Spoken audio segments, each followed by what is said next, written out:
జగిత్యాల జిల్లా కొండగట్టు అంజన్న ఆలయానికి రద్దీ నెలకొంది. శనివారం సందర్భంగా రాష్ట్ర నలుమూలల నుంచి తరలివచ్చిన భక్తులు క్యూలైన్ల గుండా స్వామివారిని దర్శించుకుని మొక్కులు చెల్లించుకున్నారు. మాజీ మంత్రి ఇంద్రకరణ్ రెడ్డి, కరీంనగర్ జిల్లా కలెక్టర్ చిత్రా మిశ్రా వేర్వేరుగా స్వామివారిని దర్శించుకున్నారు. వేద పండితులు వారికి ఆశీర్వచనం అందించి స్వామివారి ప్రసాదం అందజేశారు. జగిత్యాల జిల్లా మల్యాల మండలం కొండగట్టు శ్రీ ఆంజనేయ స్వామి ఆలయానికి భక్తులు పోటెత్తారు. రాష్ట్ర నలుమూలల నుంచి తరలివచ్చిన భక్తులు తెల్లవారుజామునే కోనేరులో పుణ్యస్నానాలు ఆచరించి స్వామివారిని దర్శించుకుని మొక్కలు చెల్లించుకున్నారు. క్షేత్ర పాలకుడైన శ్రీ బేతాళ స్వామిని కూడా దర్శించుకున్నారు. అంతకుముందు ఆలయ అర్చకులు స్వామివారికి విశేష పూజలు నిర్వహించారు. రద్దీ దృష్ట్యా భక్తులకి ఎలాంటి ఇబ్బందులు తలెత్తకుండా అధికారులు తగిన ఏర్పాట్లు చేశారు.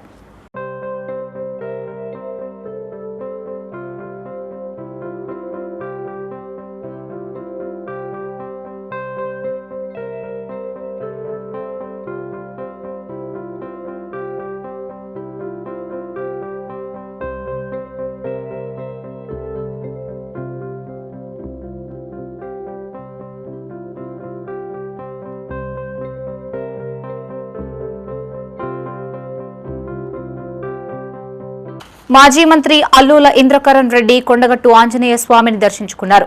కుటుంబ సమేతంగా స్వామివారికి ప్రత్యేక పూజలు చేశారు. ముందుగా ఆలయానికి చేరుకున్న ఆయనకి దేవస్థాన అధికారులు, అర్చకులు ఘన స్వాగతం పలికారు. పూజా కార్యక్రమాల అనంతరం అర్చకులు వేదోక్త మంత్రోచ్చారణల మధ్య స్వామివారి ఆశీర్వచనాలు, తీర్థ ప్రసాదాలు అందించారు. ఈవో అంజనారెడ్డి శేషవస్త్రాన్ని సమర్పించారు. రాష్ట్ర ప్రజలు సుఖశాంతులతో జీవించాలని స్వామివారిని వేడుకున్నట్లు తెలిపారు. కొండగట్టు ఆంజనేయ స్వామి యొక్క దర్శనం గురించి ఇక్కడ కుటుంబ సభ్యులతో కొంతమంది మిత్రులతోని నిర్మల్ నుంచి రావడం జరిగింది. పొద్దున్నే వేములవాడ రాజరాజేశ్వర స్వామి ఆలయం దర్శించుకొని ఇక్కడ కొండగట్టు ఆంజనేయ స్వామి దర్శనం చేసుకున్న తర్వాత ధర్మపురి క్షేత్రం కూడా లక్ష్మీనరసింహ స్వామి ఆలయాన్ని కూడా దర్శనం చేసుకోవాలన్న సంకల్పంతో రావడం జరిగింది.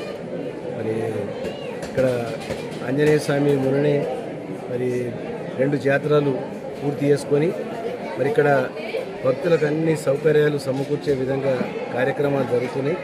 భక్తులకు ఎటువంటి అసౌకర్యం జరగకుండా అన్ని కార్యక్రమాలు సక్రమంగా ఇంత తీవ్రమైనటువంటి ఎండలో 45 డిగ్రీల ఎండలో కూడా చలవ పందిర్లు ఇవన్నీ వేసి భక్తులకు ఎండ దెబ్బ తగలకుండా కొండగట్టు అంజన్న ఆలయాన్ని కరీంనగర్ జిల్లా కలెక్టర్ చిత్రా మిశ్రా దర్శించుకున్నారు.